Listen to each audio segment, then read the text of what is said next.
కారం రంగు రుచితో ఉంటుంది. ఆచి మిరపపొడి అదరగొట్టే కారం రంగు రుచి.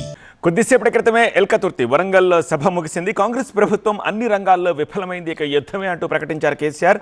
ఆ వ్యాఖ్యలకు మంత్రులు కౌంటర్ ఇస్తున్నారు. ప్రస్తుతం పొంగులేటి మాట్లాడుతున్నారు, లైవ్లో చూద్దాం. చాలా ప్రశాంతంగా వారి ఎంటైర్ స్పీచ్ వినటం జరిగింది. మనసంతా విషాన్ని నింపుకొని పదే పదే కాంగ్రెస్ని ఒక విలన్గా చిత్రీకరిస్తూ, కాంగ్రెస్ పార్టీనే విలన్గా చిత్రీకరించడమే కాకుండా తెలంగాణ రాష్ట్రంలో ఏ పేదవాడి ప్రభుత్వం ఇందిరమ్మ ప్రభుత్వం కావాలని పేద ప్రజల ఇందిరమ్మ ప్రభుత్వాన్ని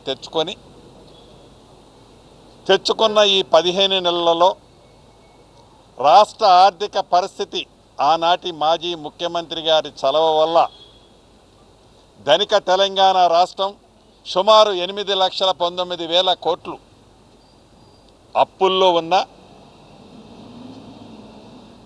అభివృద్ధిని సంక్షేమాన్ని బ్యాలెన్స్ చేస్తూ అనేక దేశ చరిత్రలో ఏ రాష్ట్ర ప్రభుత్వం చేయని అనేక మంచి కార్యక్రమాలు ఈనాటి ఇందిరమ్మ ప్రభుత్వంలో గౌరవ ముఖ్యమంత్రి రేవంత్ రెడ్డి గారి నాయకత్వంలో జరుగుతుంది. అయితే కాంగ్రెస్ పార్టీని ఒక విలన్లా చూపిస్తూ ఒకటి రెండు సార్లు వారు సంబోధించారు. ముందు దాని గురించి రాష్ట్ర ప్రజలకి విన్నవించుకోవాల్సిన అవసరం ఉంది. కాంగ్రెస్ పార్టీని విలన్గా చిత్రీకరించే దాంట్లో అయ్యా గౌరవ మాజీ ముఖ్యమంత్రి వర్యులు, కాంగ్రెస్ పార్టీ తెలంగాణ రాష్ట్రాన్ని ఇచ్చినందుకు విలన్గా చిత్రీకరిస్తున్నారా? కాంగ్రెస్ పార్టీని హైదరాబాద్తో కూడుకున్న తెలంగాణ రాష్ట్రాన్ని ఇచ్చినందుకు కాంగ్రెస్ పార్టీని విలన్గా చిత్రీకరిస్తున్నారా?